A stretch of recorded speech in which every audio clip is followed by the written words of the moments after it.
the context of the course on EU politics. And basically, the guest speaker for this year's annual lecture is Catherine Hoeffler. She's a professor from the University of Geneva in Switzerland, and also a visiting professor at the UI in Florence, the European University Institute.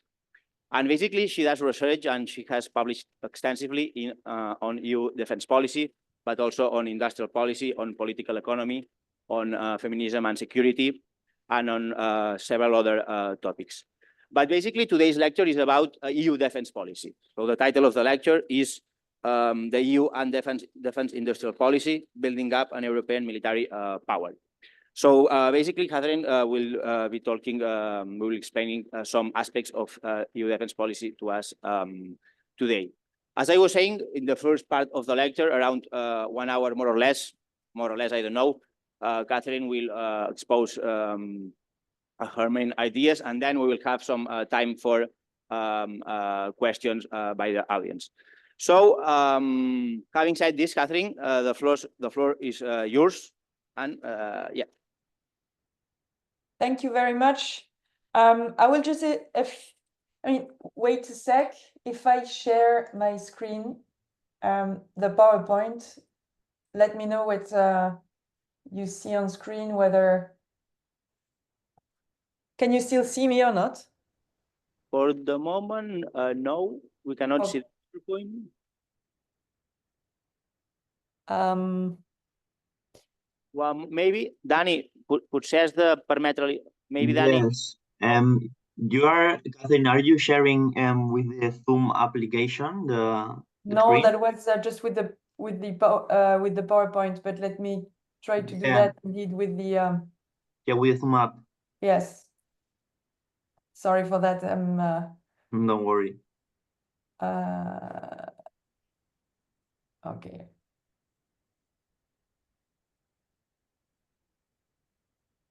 Okay. Yeah. Now we can see it. Yeah. Okay. Yeah. Yeah. Perfect. Perfect. So thank you very much for the invitation. I was very glad that Professor Joan Miro contacted me, and thank you very much to the BACES Center for this invitation. I'm honored and very happy to have the opportunity to talk with you. Of course, I would have preferred to be there with you in person. It would have been nicer. But as a matter of fact, and this is also an important thing to keep in mind, I'm just coming back from Canada and I'm still totally jet lagged. So bear with me, and sorry, all my apologies if my thoughts are a little bit scattered. For me, it's about 4 a.m. at the moment. So that being said, I'm very happy to have the opportunity to talk with you on these issues, because I think these are, at this point in time, both well, academically, so theoretically or analytically important, but also politically important. And today I will try to not have a narrower take on the issue. So it's not, I have not prepared this as a discussion, as a seminar, where I would just have like focus on one topic and give one perspective on it.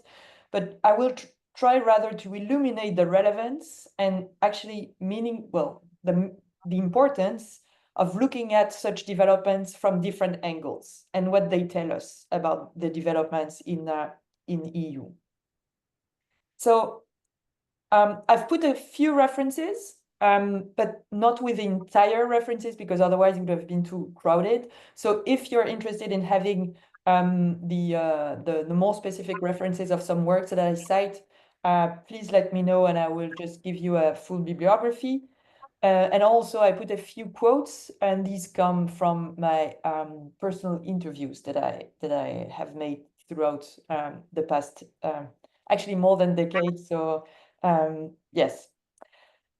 Just a few words as well. So as Joan Miro said, my research overall has mostly focused on issues pertaining to the intersection between security on the one hand, or security logics, narratives, and market regulation.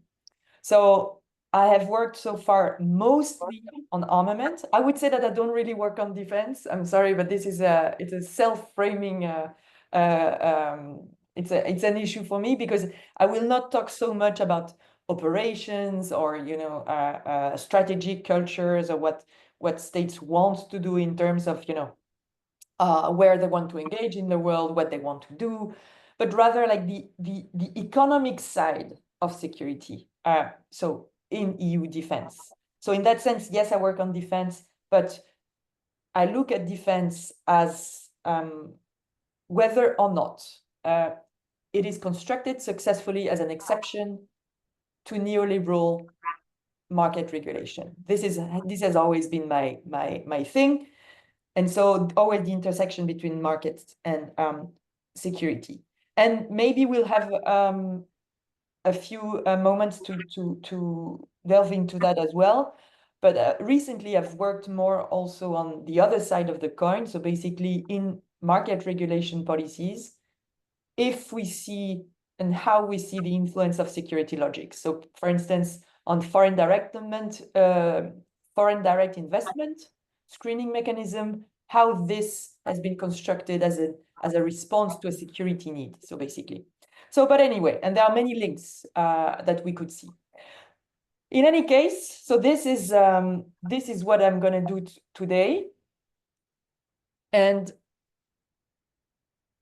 wait, now I have a problem.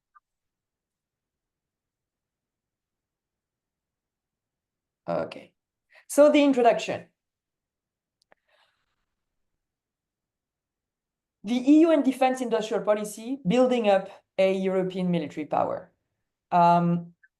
This, I thought, was an important topic, given the developments that I'm sure you all have heard about, or at least some of them, since the start of the war in Ukraine, of the Russian invasion of Ukraine. We hear a lot about this need for Europeans to step up, the need for Europeans to spend more on defense, to build more or to buy more weapons, basically, to be able to either help Ukraine and also start defending themselves or preparing for this in case of a Russian incursion in NATO territory.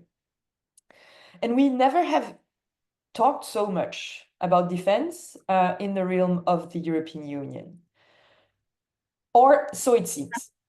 And this is my point, or so it seems, because actually all these, the way we talk about it nowadays is very much rooted in developments of the past, of the near past, well, in the 2010s, I would say, so at least a decade and a half, more or less, or at least a decade, but even a little bit more so if we look at how the EU project has been relying so far on a division that has always been contested between politics and or rather marketing integration, economic integration on the one hand, and security logics or security questions on the other.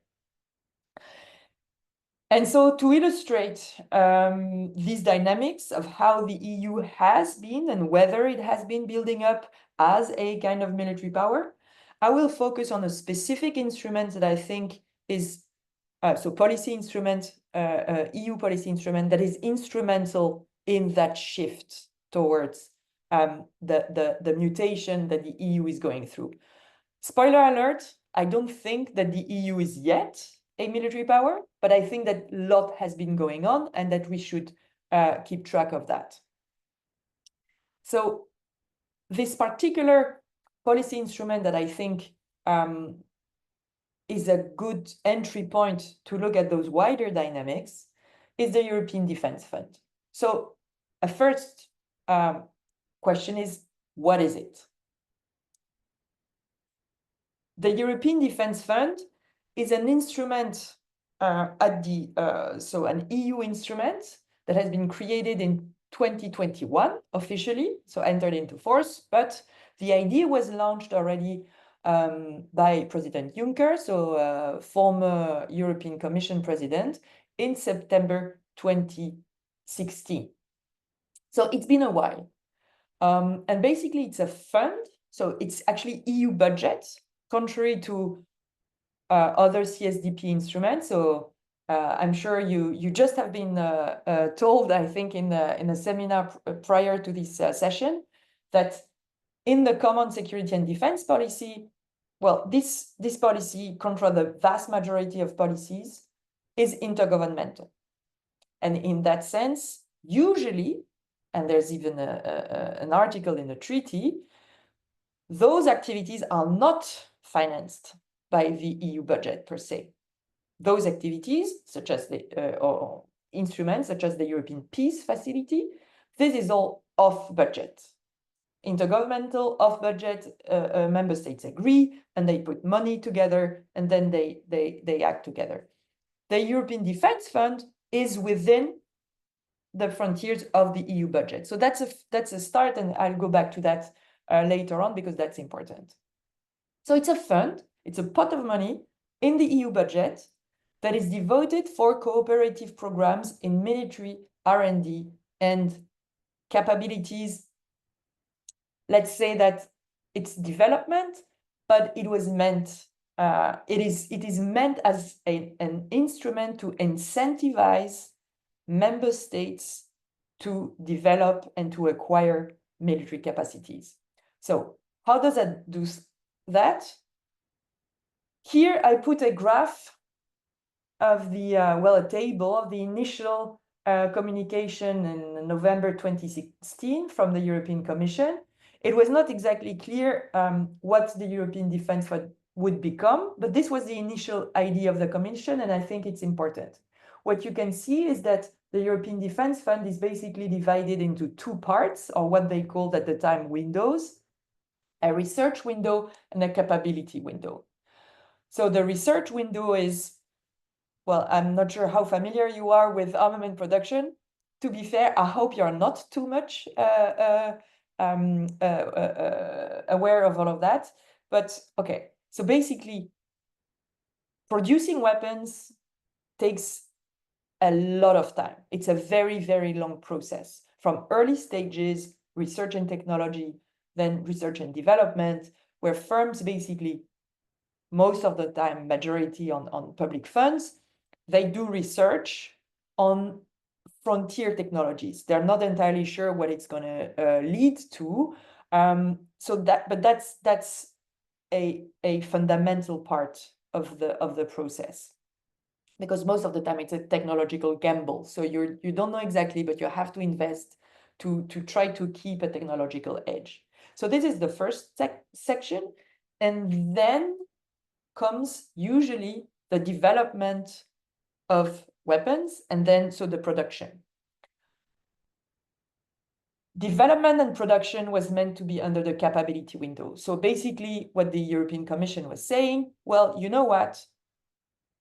If we want member states to have, in the end, more weapons, what we should do is that we should give them money, part of this project, not the entirety, but we should give them money so that they have more incentives, because it's super costly. So they have more incentives to produce. And so we divide that into two parts. So first we give them money to do technological research, so R&D. And then we give them money to develop capabilities and to acquire them. Second window. So it's really that idea. We have money, member states, I'll come back to that, but basically we want member states to acquire more weapons. They haven't done so in the past. So what we're going to do is give them money to do so. Basically, we reimburse or cover part of the cost of military capacity building. Here I just put a few, so an excerpt and a picture of what you would find on the EU website if you go to it. So the fund has a budget of nearly 8 billion for 21-20, so that's the multi-annual financial framework. And so each year, they give away part of that huge budget. on specific priorities that they have set. So the priorities are set in dialogue among different actors, the Commission, member states, EDA, so the European Defence Agency, etc., etc.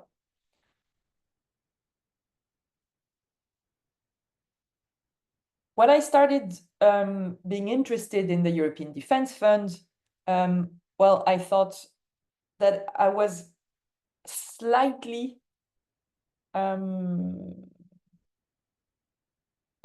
unsatisfied, let's say, with the existing scholarship that had started, well, analyzing this development. And it's great scholarship, right? I'm not saying that I disagree fundamentally with the argument that they made, namely, through the prism of neo-functionalist accounts, what they were saying is basically the European Defence Fund is yet another example or illustration of the strategy, very successful strategy so far, of the European Commission to expand its competence into CSDP. So again, intergovernmental policy, you don't expect the European Commission to have a strong role, and yet it does.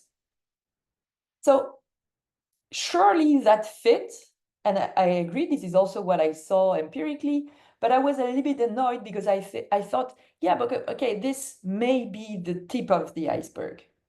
Maybe we should not just look at this development from the angle of, oh, has the Commission more or less competence, but what does it say about the EU more generally? So, having said that, I move on to my third section, namely, why does the EDF, so the European Defence Fund, matter, potentially? Why should we even care? This is always something that I annoy my students with, because there's no topic that by definition should be interesting. So why I think this one is interesting. So, well, and the subtitle is also important.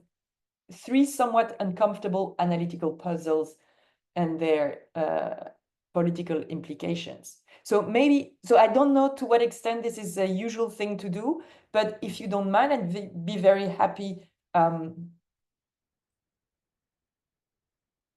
for you to, well, let's try to interact, if you don't mind. I don't know, Johan, if you can like do the intermediary. But basically, my question would be, so in the title of the lecture, so the EU as building up as a military power. What are the 3 elements that are puzzling or that are weird in that title, that should be weird in that title? Are there any hints, ideas? Any ideas on this? Have you understood the question? I mean, the argument of Catherine is that the EU is becoming a military power. Why this is in any sense puzzling? Catherine's argument is that the EU is becoming a military power, or a sort of military power. At least I'm asking. So why is the question problematic? And she says, in which sense this is puzzling, interesting, paradoxical? Any guesses?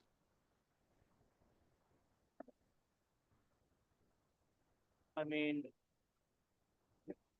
it can be paradoxical because, well, the European Union isn't a centralized, completely sovereign power. So it's like, how can it have become a military power without first having even an army, and second, without having like complete security control of all matters inside their borders, because it has to like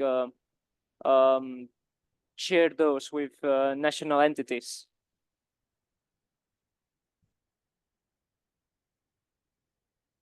Any other idea? I mean, Catherine.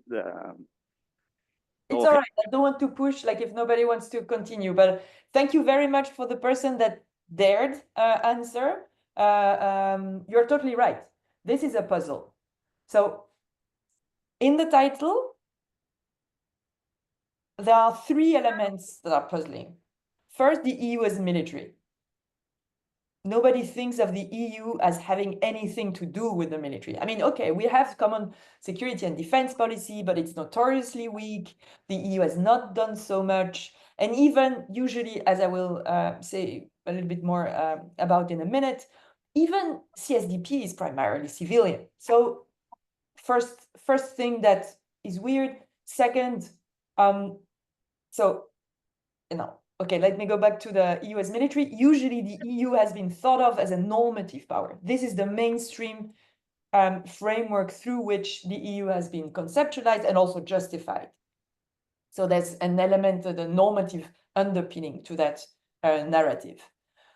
Second, EU as industrial policy. Second element of the title that should possibly, sound weird to you. The EU is not well known for doing industrial policy at all. This has changed since 2018, 2020, even more so since the COVID pandemic and the rise in US-China tensions. But the EU has been known as market making. The EU is about removing barriers and creating a market. And third, which is what your colleague talked about. Well, the EU as if any kind of state, which is already per se a weird thing to say, but if any kind of state, the EU has been known as a regulatory state. So not having positive assets of its own, but really just developing rules to shape the behavior of other actors, be them states, governments, or firms. So let me go through these three reasons why the EDF is actually an anomaly to these three sets of expectations, both theoretical and to a certain extent normative as well. I'll try to be brief. I put way too much on the slides, but I just thought, just in case, if you have questions, we can go back to that. And I'm also happy to share the slides later on. So first, from normative power to militarized EU, question mark. I don't know if you're aware, if you know of that normative power EU framework. I think on this is what we talked about in the last class. I defined the EU as a civilian power, and one of the four components of a civilian power, it was a normative power. So it's related to this debate that we talked in the last session. Great, perfect. So exactly, so, you know, in the media, in politics, we hear a lot, at least up until a few years ago, of the EU being a force for peace. The EU even was granted in 2012 the Nobel Peace Prize for its commitment to peace. We hear a lot about the EU now learning the language of power, in the words of Josep Borrell.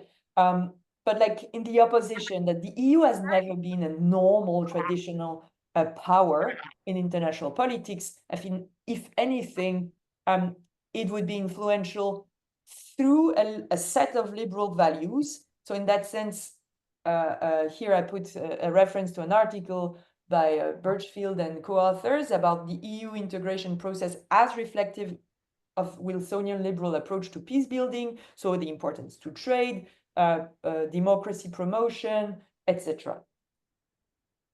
So I'll skip that, but indeed, thinking of the EU as a civilian power or a normative power, as Ian Manners would say, so with the idea that the EU may have even defense capacities to a certain extent. So for Manners, it's not a problem that the EU has a common security and defense policy, but what matters is that the method by which it influences is always by the diffusion of norms because of their attractiveness. So as long as the EU doesn't use its military means as a way of coerce, that's fine, more or less. But so normative power as the power to shape conceptions of the normal. So it shapes the environment under which other governments, other firms operate. Obviously, this is mostly linked to its attractiveness of its single market. But because of that, it is able to diffuse norms on peace, democracy, rule of law, which are embedded both in EU treaties and policies and in global liberal institutions such as the UN. Example of that, again, would be that CSDP is also predominantly civilian and that the EU doesn't use CSDP to coerce. You can see that even in CSDP, so the tasks that Europeans have agreed for themselves to pursue through that policy are rather peacekeeping related. So normative power Europe, or another example is the Brussels effect, as I'm sure you've heard about, so this idea that the EU is able to govern through norms, not through coercion. And this, of course, this argument is rooted in history, as we have a European project born in the ashes of the Second World War and in the context of the beginning of the, ashes of the Second World War and in the context of the rising tensions of the Cold War. So a European project that is centered on economic integration, but I may add, and this is important, I think, economic integration with political and security purposes behind, right? So it's not that economics was thought as being apolitical to a certain extent, but the political dimension was tamed down.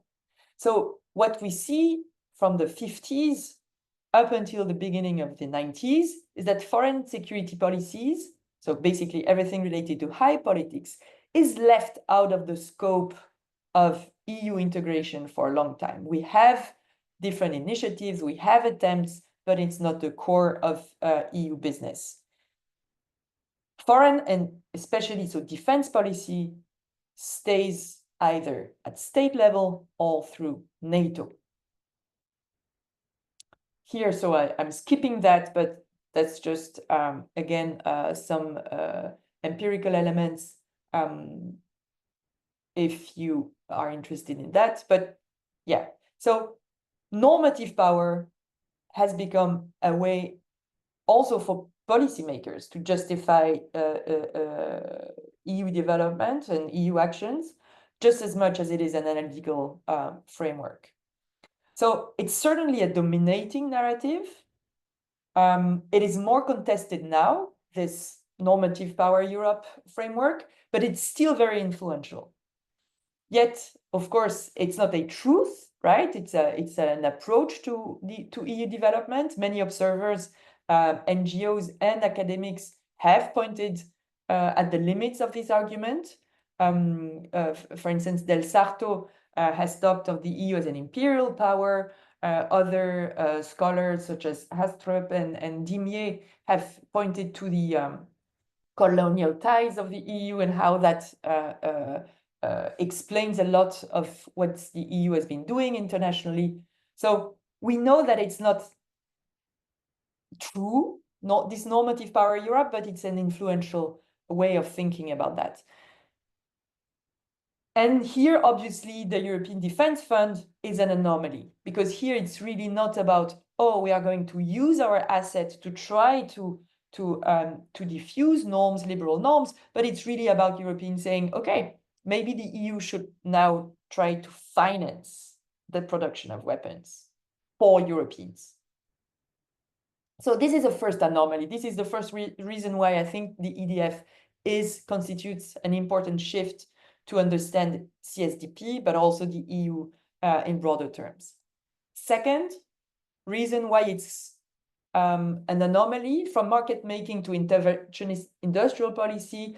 So the EU, I'll try to be brief, but the EU has been constructed as a project of economic integration about removing barriers, not creating or not having positive assets.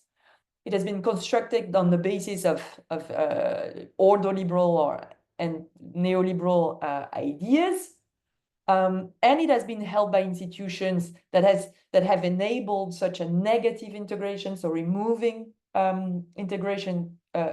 removing barriers through law, and make positive agreements more difficult to reach. So that's the argument of Fritz Scharpf as well. And so in that concept, in that context of EU being about market making, of course, industrial policy has been a taboo. In the EU, the focus has been put on competition law. So for the single market to work, for Europe to be prosperous, the general goal, well, we should have competition. This is what matters most. This is a very typical argument from a German order liberal perspective. So markets work well if there is competition. And so in order to have competition, what the EU should be about is making sure that states stop subsidizing national firms. So they fight state aids and they try to regulate mergers to make sure that there are no phenomena such as cartels. So when firms become too big and there's no competition in their domain. So industrial policy is banned. We should not help promote firms, even less so European firms. What does it mean? So it's not about correcting market, it's about making markets. So hence also the critique that the EU has been neoliberal. Of course, there have been a few exceptions.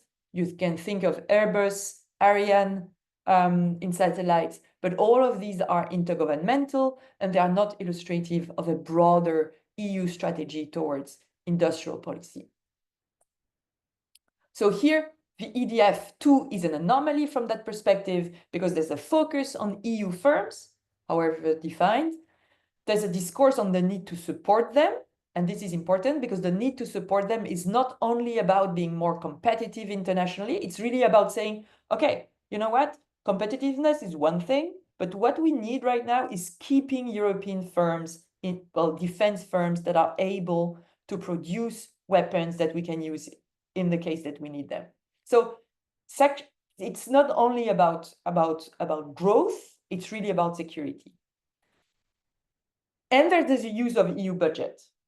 So this is weird as well. The EDF stands as a first, as a primary example of this very early example of this shift towards industrial policy as buying, as truly simply picking winners. Third reason why the EDF is an anomaly is about this kind of what does it say about the EU as a state? And this is also linked to the idea of paying. So are we going away from a regulatory state towards a positive security state? This is important. Why? Because, well, when you think of some, not all of them, but some state building theories or approaches, you would find the one developed by Charles T. that you may know about the Bellicist hypothesis. Basically, modern states emerged from a double monopoly. So the process of a double monopoly. So the centralization of both military resources and financial resources. Because basically, to put it simply, to wage wars, when political authority was very much fragmented in Europe in the Middle Ages, to wage wars, different political authorities had to pay for war. So to be able to win wars, you had to have more money. That meant having more control over resources, having the administrative means to actually collect taxes, for instance, so that you have this complementary double process by which the demands in the name of security, so building weapons, military capacity building, also nourished a process of administrative and fiscal capacity building. And here, again, the EDF is a little bit weird because it stands a little bit in between. Definitely because the EU pays now, we can no longer say that it's only about regulation. The EU is no longer only a regulatory state. On the one hand, is it a supranational security state that pays and owns? Not really either. What we see is a kind of in-between. Here you can see I put a graph So the circles whose lines are plain are the ones that exist, and the one with the dotted lines are proposals. So what we see, and so the vertical axis is the axis of ownership of defense capacities. So who owns weapons? In the Thelian hypothesis, it should be, well, it's supposed to be the states that increasingly has the monopoly over the ownership of defense capacities. But there's also the horizontal axis, and that's the financing of defense capacities. So when a state has increasingly the monopoly over fiscal resources that in the end helps him develop weapons. So the question is basically, do we see a shift from a traditional national state building process where the state both finances and owns weapons towards a model of supranational state building when the supranational state, here the EU, would both own and finance weapons? No, we don't see that. The EDF, the European Defence Fund, is somewhere in between. What you can see is that the true shift happens on the horizontal axis towards the EU role in financing defense capacities, but not so much in ownership. So ownership, it's still even with the European Defence Fund, it's still national governments that own weapons. And you can see, I mean, okay, these are paths non-taken, as we say now, but I think these are important to see so that the three proposals that you see on the graph that were discussed either a little bit before the EDF or even more recently in the context of the Ukraine war, where you can see that actually the European Commission has made proposals that were way more ambitious in terms of this shifting of lines, of boundaries between a national state building model and a supranational, towards a supranational state building model. Okay, sorry for that. I hope that was not too long, but I think understanding why this is weird is maybe as important as knowing the empirics of the process, who said what.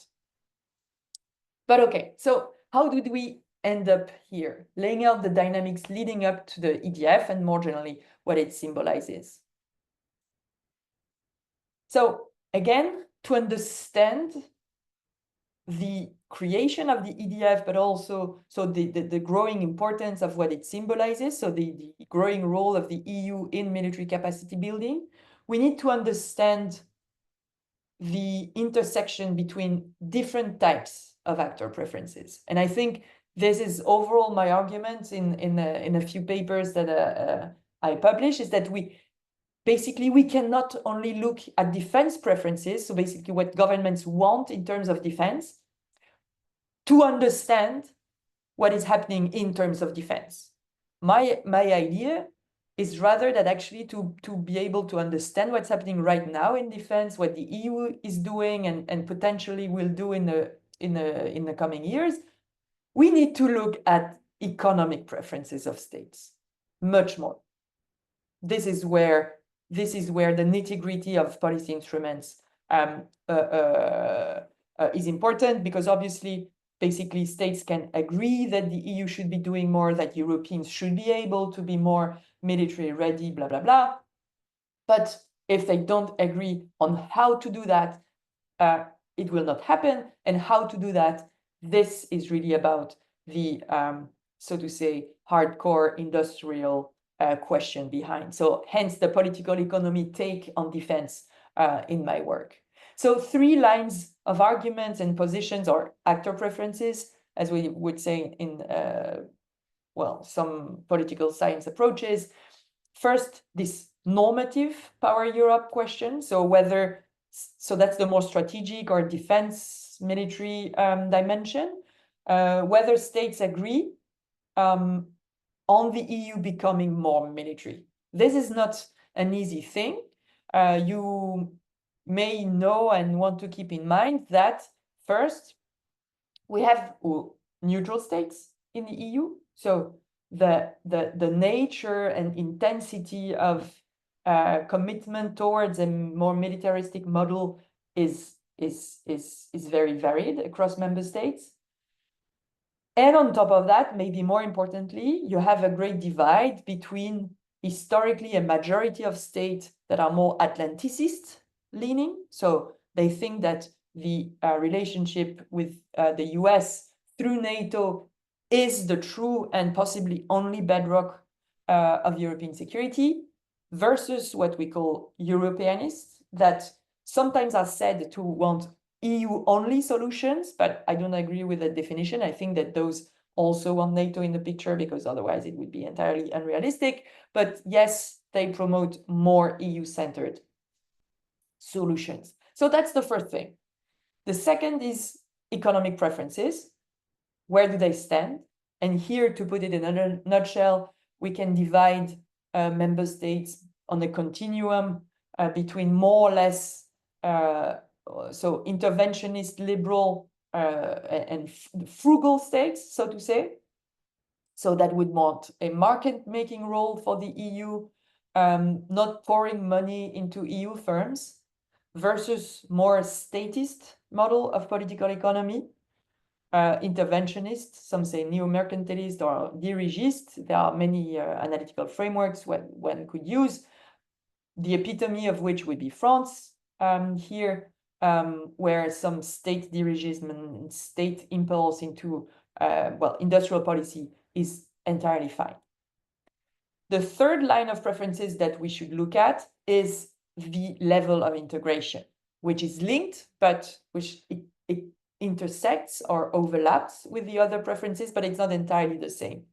Here it's really about, okay, we may be okay with the EU militarizing, we may be okay with more industrial policy, but we don't want to empower the EU.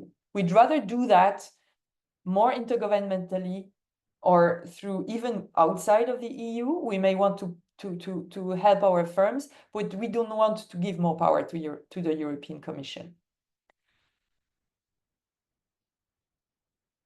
What I'm suggesting is now that we go through the process of creation of the European Defence Fund through 2 steps.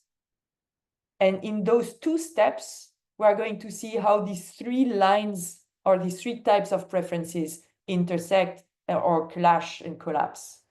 So first, getting involved. So how the EU Commission has pushed towards the EU having a role in military capacity building. And then second step, defining the role in centralizing military and financial resources, and how this compromise of the EDF came about.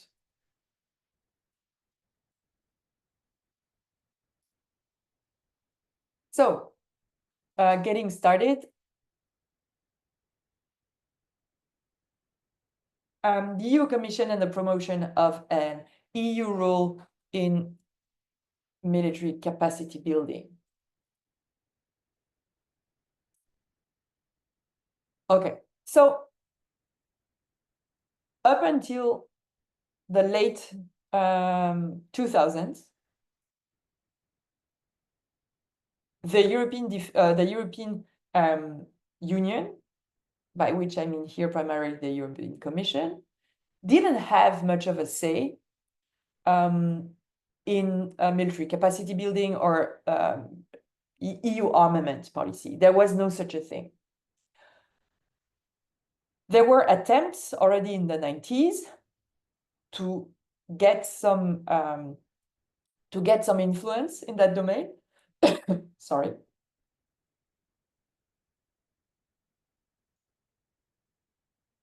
And basically, the Commission managed to get a foot into that policy through the 2009 defense package.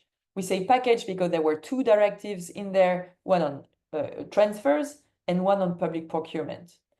And this defense package was really emblematic of the economic paradigm, quote unquote, under which the Commission was understanding what armament is about and what the EU's role in armament production is about, namely a market-making paradigm or a liberal paradigm. So in that sense, what mattered for the European Commission was to say, well, you know what? Armament policy or military capacity building, so the production of weapons, basically, what European defense firms do. This may well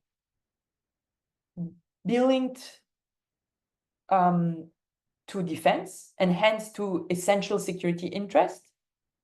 Sure, and hence it may well be intergovernmental, but still it's about an industry. It's about production and it's about the single market.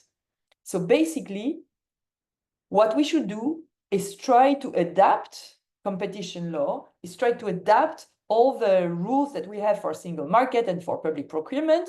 We adapt them to the requirements, specific requirements of defense.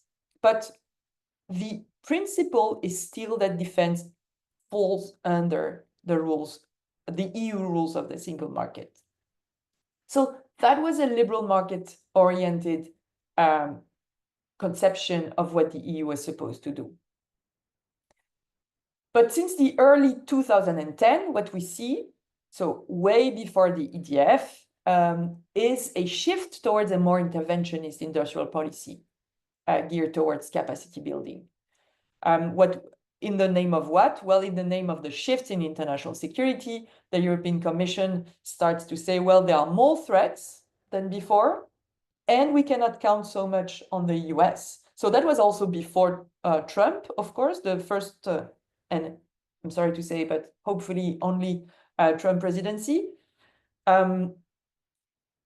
Because the US pivot to Asia was already there. So there was the feeling that Europeans, according to the Commission, Europeans should be able to do more on their own. This should ring a bell. We already talked at the time of strategic autonomy. Second argument, Europeans are not prepared, even less so since the crisis. So the Commission says, second problem, for decades, Europeans have not invested enough in defense, but that's even worse since the financial crisis. Interestingly, that's some of a self-inflicted wound because the European Commission was advocating for austerity measures, and the EU, through the Growth and Stability Pact, has been instrumental in states investing less in defense. So it's a little bit a chicken and egg question here, but okay. And last, the Commission says, you know what? We have let you, governments, try to come up with solution on your own, but you have not managed. So your intergovernmental way of cooperating, this doesn't work. What is the solution? Well, what is the solution is the development of a stronger EU role in defense capacity building. Not anymore in the name of economic motives, that would have been irrational under the liberal scheme of a framework of ideas. It's about European security. And this obviously opens up the scope for economic intervention because it's no longer about competitiveness only. And so what did they do is that they basically said, well, what we should do is actually to pay. Regulating is not enough. We've tried everything we could, but it doesn't work. So what we should do is put money on the table so that states finally agree to develop more weapons, to buying more weapons. So they suggested two policy instruments that would be good to pursue that purpose. First, funding defense research. Second, that the EU could own dual-use capabilities. That was quite revolutionary. This is quite still contentious, and it has not happened so far. So they said, well, you know what? NATO has fighter jets. Frontex has capacities. We have Galileo, Ariane, etc. Why? So security at large, when we look at that, the EU has already some positive assets on their own. Why wouldn't we do that for assets that are dual use? So security, homeland security, but also possibly defense. So here, that would be, for instance, helicopters. So this may seem, I mean, I don't know, like to me, it seems like a huge thing, but to you, maybe it doesn't seem like much, but that was revolutionary. So much so that the European Council in December 2013 said, never, ever, over my dead body. This will not happen.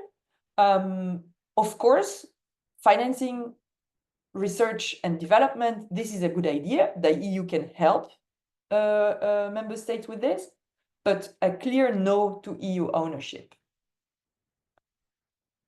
So that set the stage for the later development. Basically, the EU was limited by member states to a role in military capacity building that was a financial role. The EU wouldn't own military capacities, but it would finance.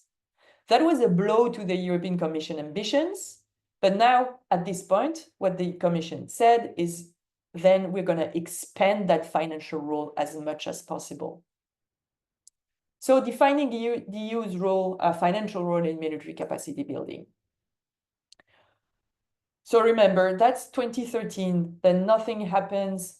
Some ideas about a pilot action on research and development. It's important, and at the same time, it's not really important because it's not really visible, it's not politically salient.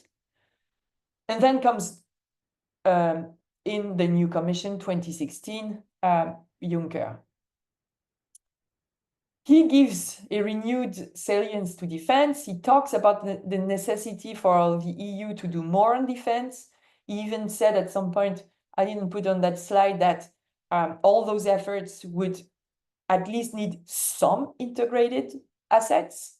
So there's this idea, we should do more in defense. Defense is important. He talks about the political commission. Von der Leyen will speak later on of a geopolitical commission, but political commission at the time sounds already quite a break from the past. And in his speech in September 2016, he suggests the creation of a European Defense Fund. This comes from a note that two of his assistants, aides, counselors, had put in writing in a note at the beginning of the summer 2016. They didn't think that it would, well, in Bienkowska circle, they didn't think, and they didn't know that this note has had gained some attention in the circle of Juncker, and they heard about it through that speech. And nobody knew at the time what this European Defense Fund would be. It was an idea, it sounded right, it was a term that had already been used by the French. So it was symbolic, but there was no true plan behind. So this led to a long negotiation phase over what the EDF would be about. And this is important. This is the reason why thinking about all these preferences and how they intersect or clash is important, because it's not about the grand scheme where the EU is clear from the start with the member states on board about what they wanted.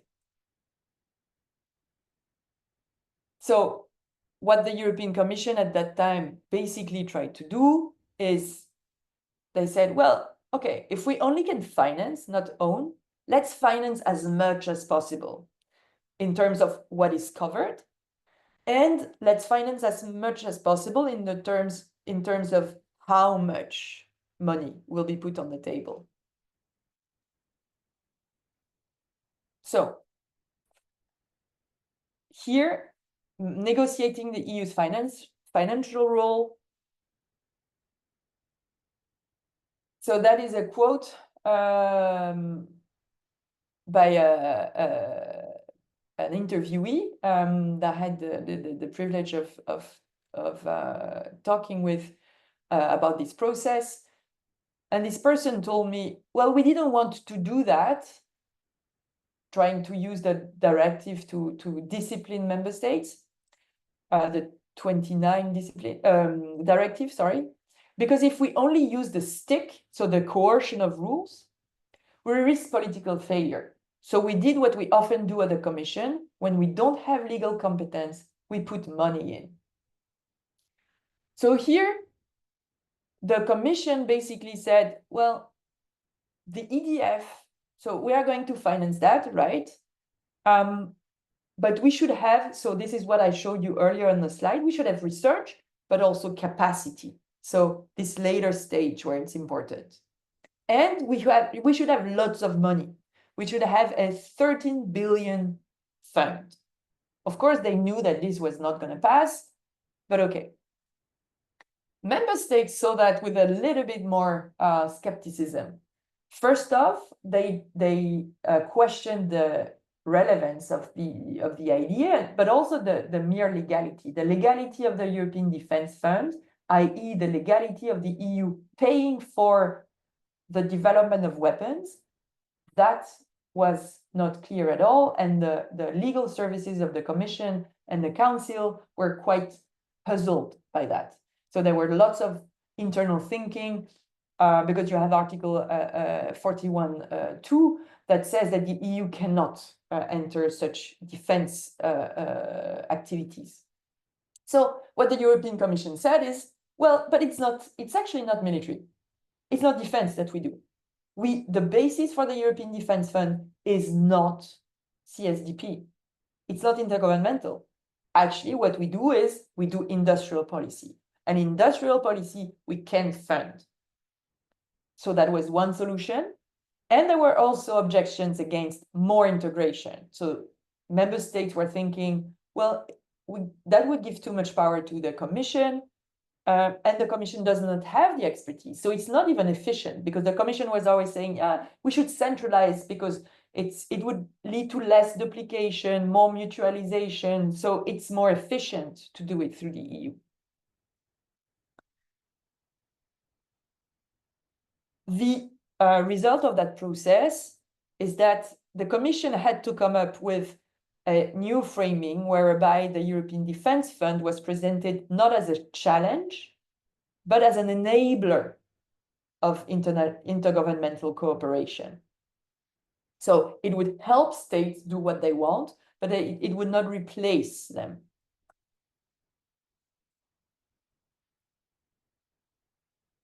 So now the question was about how would we fund what we were supposed to fund, so to finance? The European Commission set out a very ambitious proposal that, if you've read the news in the last 2 years, has resurfaced, namely the creation of defense bonds. So the idea that the EU should create mutual debt to finance projects of political importance. And defense was deemed politically important already in 2016. Member states did not agree with that. I mean, not all of them, but there was a strong no from frugal states, as one could expect, and importantly from Germany. So here again, a quote from a negotiator at the time, I think, which is very telling about the dynamics. We see that the initial idea, we borrow, we create debt in common, is not going to pass the member states. So we have to readjust, and this naturally leads to a more classic approach, which is not really a fund, but which is to support projects. Putting the economic discourse on top was an additional obstacle. So here you see how the militarization or going away from a purely normative approach. Well, this could be agreed on by member states, but member states opposed that move if that meant moving too much towards fiscal centralization. So that was a clear no, because that was also linked to too much integration. So the three lines of preferences that we talked about, you see how they clash here. So basically, what had, well, ought to be, according to the Commission, a great project whereby they would create debt. And so out of that, they would finance ambitious capacity building. Well, this was reduced to less money. Less money, because in the end, member states agreed only to give 8 billion, so more or less 1 billion a year. They said no to capacity, so it's only research and a little bit of development, sure, but no purchase of weapons together. And we are not going to finance that through bonds. So it's just going to be taking money from elsewhere, basically. So it's already a step, an important step, but it's not this massive change that the EU Commission had tried to usher. Conclusions, the EDF's implications, present and potential futures.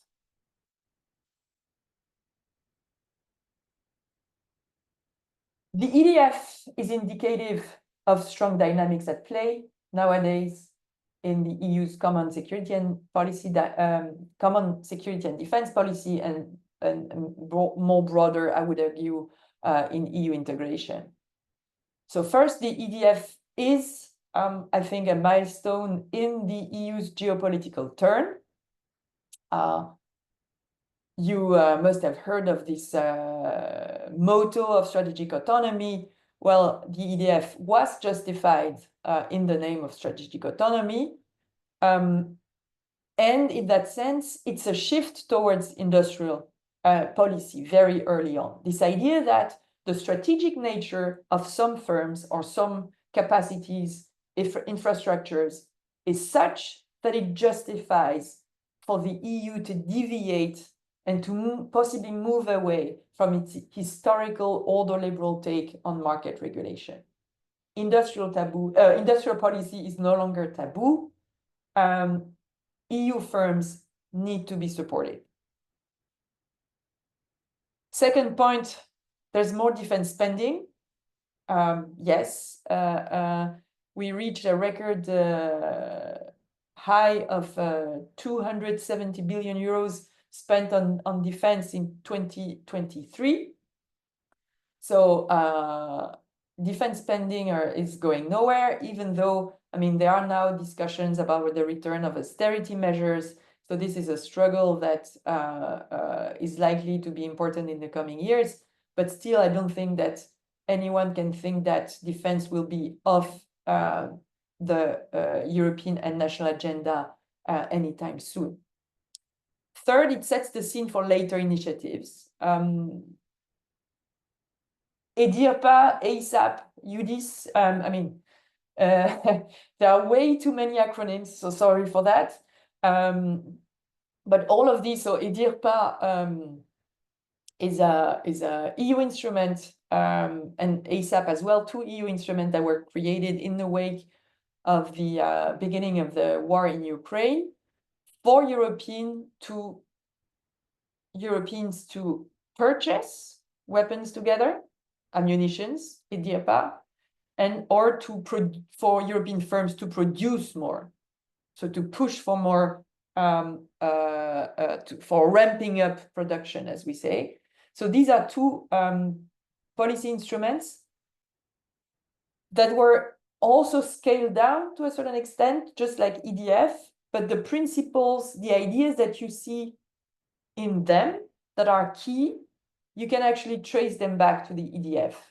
So basically this idea that, notwithstanding some remaining tensions, and I'll say a few words about that in a minute, it is now somehow agreed on that the EU is here to help member states to do more in military capacity building. That is sure. Plus this idea that some EU preference should be given. UNIS is the defense industrial strategy, which summarizes a little bit so the roadmap for the EU in the years to come.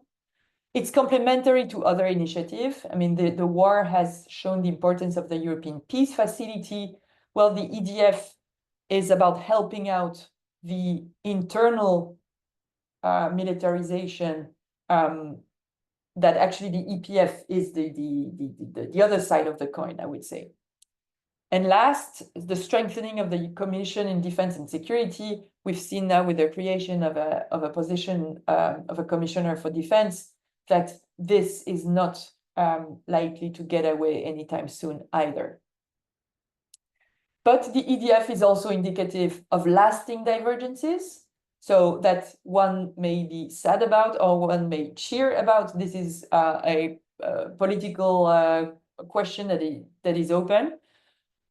But what we see that truly for now, there is no true shift or no true consensus among member states on the economic changes that such developments would require. So for instance, on the EU preferences, EU preference, so what does that mean? It was, well, it's what I said earlier. So basically this idea that the EU should target and promote, support specifically EU firms, so not give money to foreign firms. Officially, that was set in the 2010. So the official targets for the EU have been that states should achieve 35% of defense budget on collaborative procurement, and 20% in R&D. One can see that actually in 2020, the numbers were not only were they not reached those objectives, but numbers were far, far, far below. Second, one could say, well, you know, maybe with the war, so it's a crisis, it's an opportunity for Europeans to think, well, maybe now is the time that we do something together about it.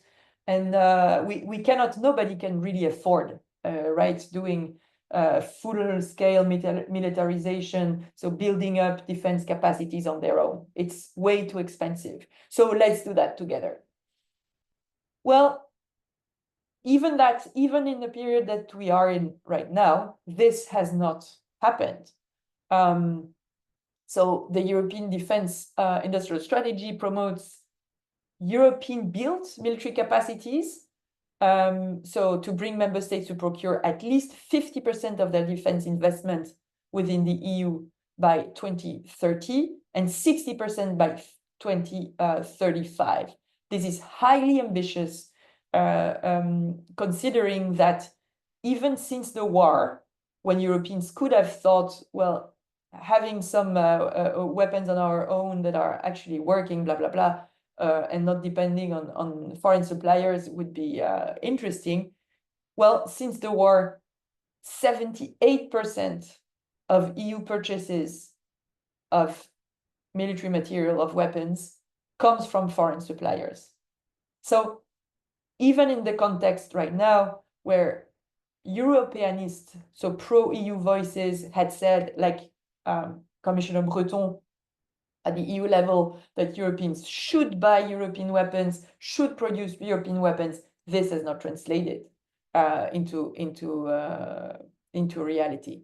And this to me is really linked to enduring divergences over financial and fiscal resources that the EU should be endowed with. And this is the debate that we observe right now. And that is likely, well, that will go on in the next month and years. So just to wrap up and maybe answer my question, whether we see such a the EU becoming a military power, and how does that relate to the three questions or to the three ways in which the EDF is an anomaly. I would say yes to the first dimension. What we see is an increase in the importance, both symbolically and in practical terms, of defense and the militarization in the EU. So this, yes. But do we see truly a shift towards industrial policy in a full sense and a shift towards economic patriotism or economic nationalism? Not really. What we see is rather, well, it's a period of flux. It's not clear yet, but I don't see it happening right now that we see a shift towards a clear EU preference, especially so when you see the question of the limited budget for defense in general. And do we see more integration, hence, as more positive assets to the EU? Well, not really, as for now, we see rather the EU as being an enabler of member states' initiatives, and there is no agreement on fiscal and centralization of fiscal and financial resources. So it's definitely a shift, but we're kind of in between in the moment, and to me, what will really matter in the next period of time will obviously we wait a lot about what will be happening. Sorry, I'm losing my words. I'm getting tired now. It's time for me to stop. But just to say, so the US elections, obviously, even though it's not that, it's not trumping other dimensions and logics, but it's still important. Domestic politics, obviously, with the rise of nationalism, and the issue, the outcome of the war in Ukraine, all of this will be mediated by how member states think of their role, of the role of the state in in regulating markets and in centralizing or mutualizing, to a certain extent, financial and fiscal resources. Thank you very much. Yes, that was the last slide.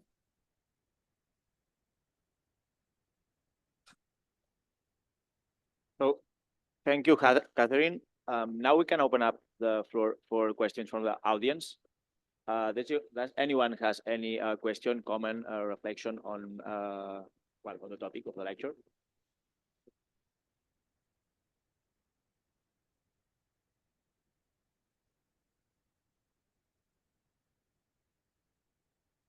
I have a couple of questions. First of all, it's one that has appeared recently, especially here in Spain. There is the usage of the army for natural disasters. If the European Union were to maybe not fully create a European army, but some kind of European coordination of military forces, could this be used for natural disasters all across the European Union, for example, not only here in Valencia, but flooding in northern Germany or earthquakes in Italy or Romania, for example? And the second is more about the implications of this militarization of the European Union on our neighbors, not only in Russia, but on Northern Africa and the Middle East.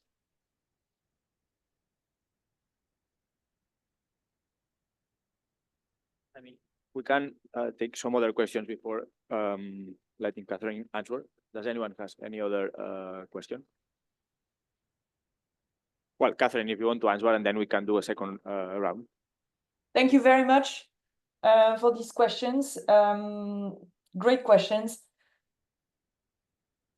When there are such tragedies, such that the ones that are happening right now in Spain and others elsewhere in Europe or elsewhere in general,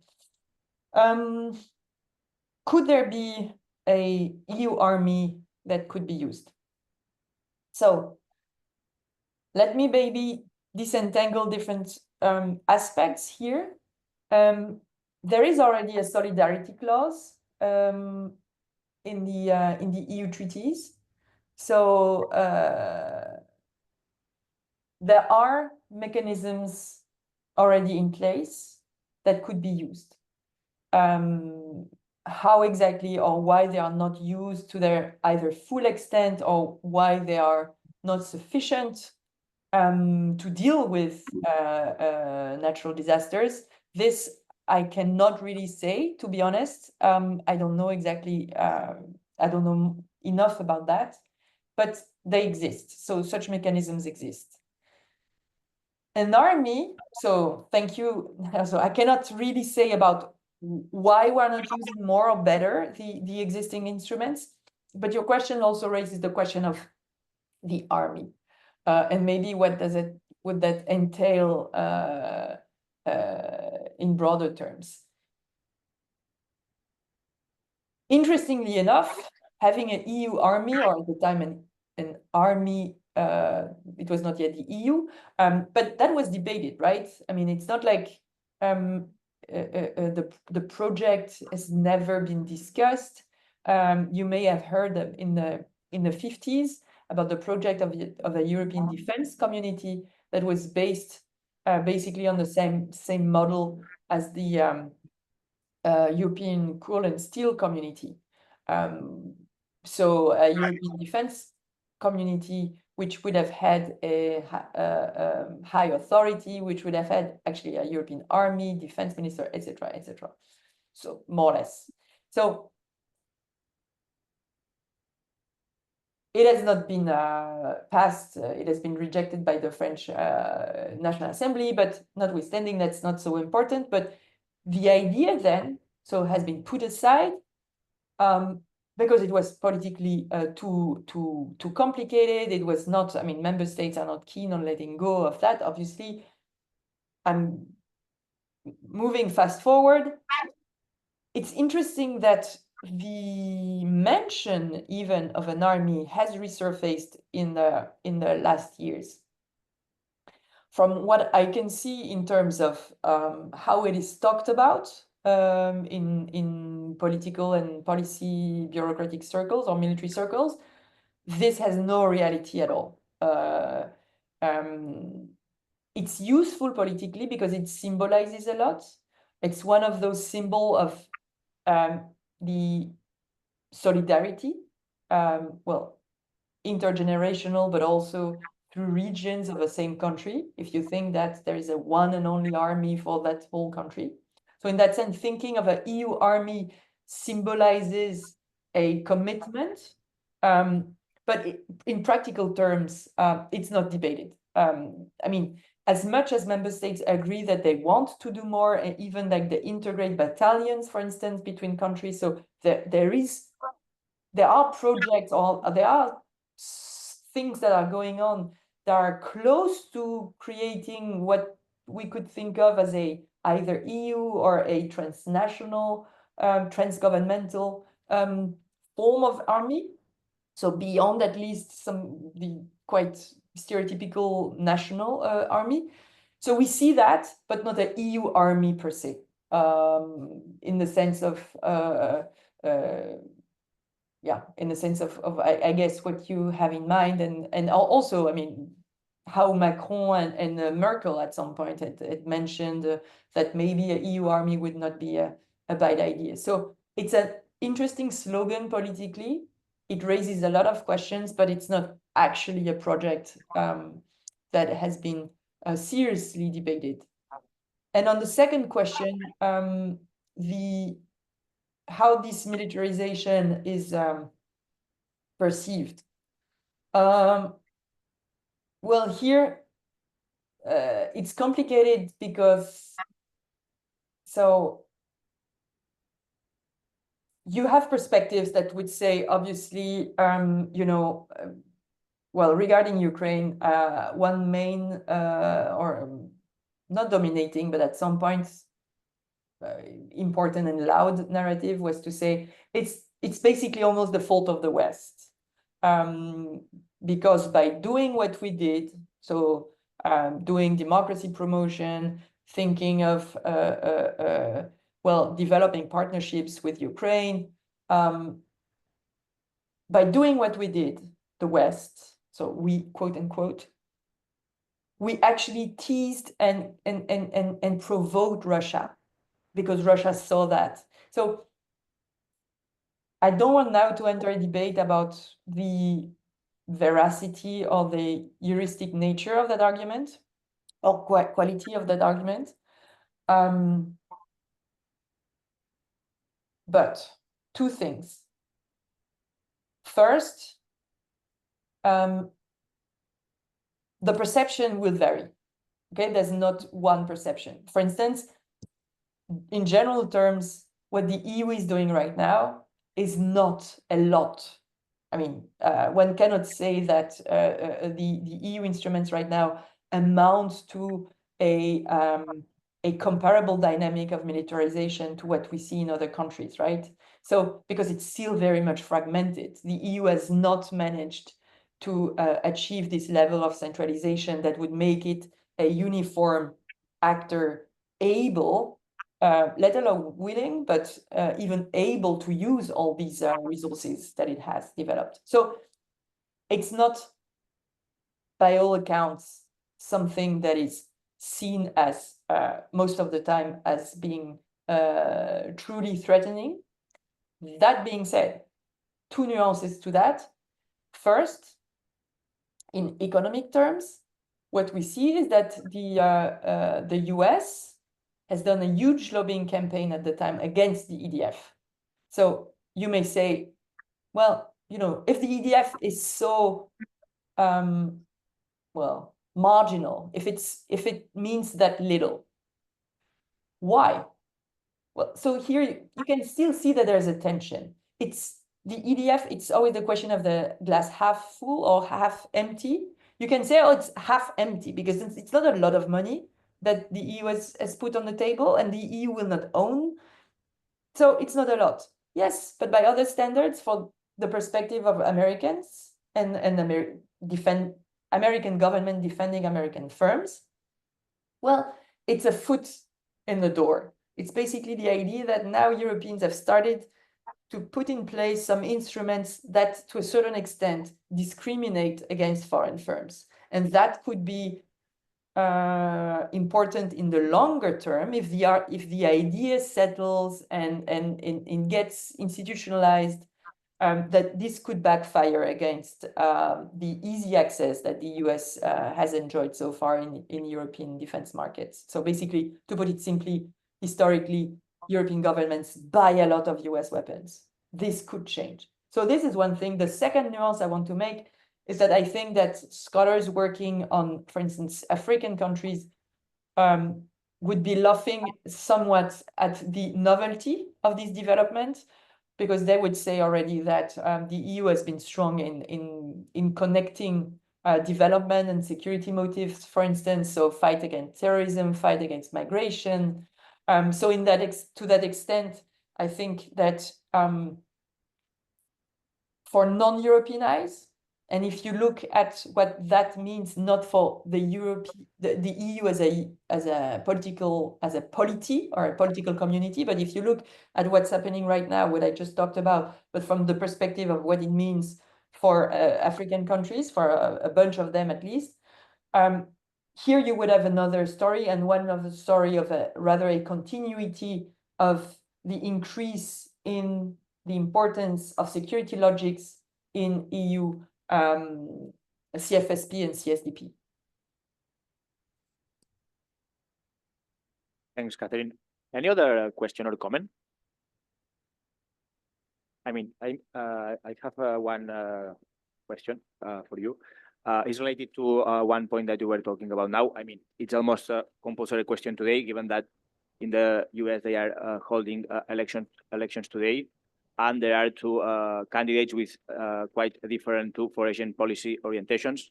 We have Kamala Harris, and we know that she will, if she wins, she will maintain the traditional US foreign policy and the traditional pro-NATO, strong pro-NATO position.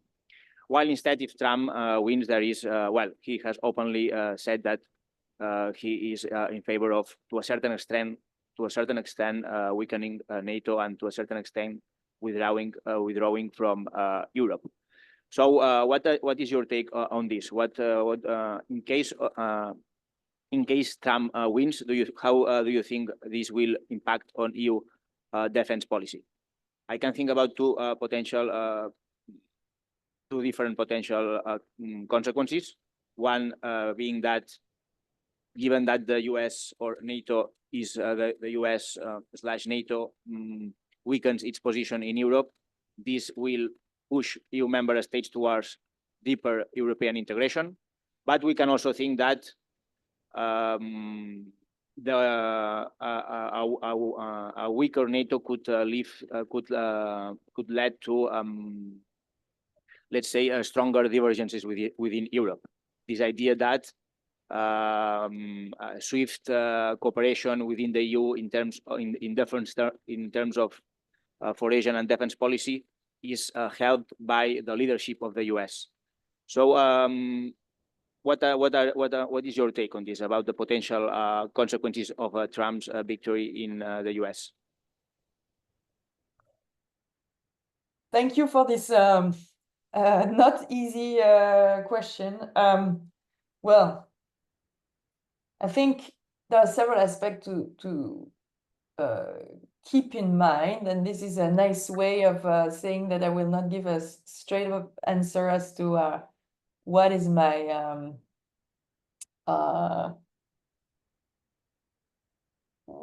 my definite answer. So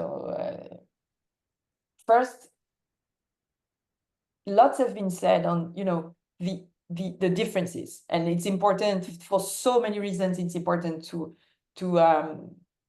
stress the differences between those two candidates, but I think there's also a structural dynamic here, namely the strategic reorientation of the US towards Asia. That means that, notwithstanding the stronger commitment of Kamala Harris to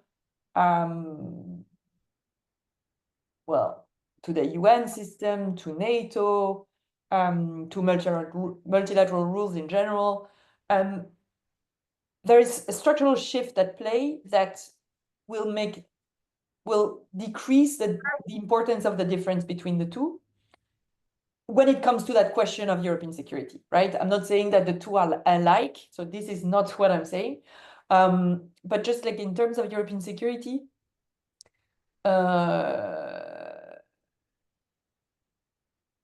US commitment in security at the moment is crucial. So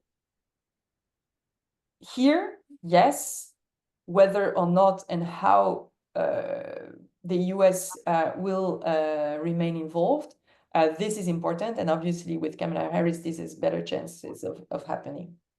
But I think in the bigger scheme of things, there's this idea, nonetheless, both in Washington and in Europe, that Europeans need to do more. So, and again, I'm not saying that it's good or bad or it's right or wrong. I'm just here stating what I observe. That in any case, Europeans should have more military capacities on their own. So in that sense, short term, it will make a difference towards support to Ukraine.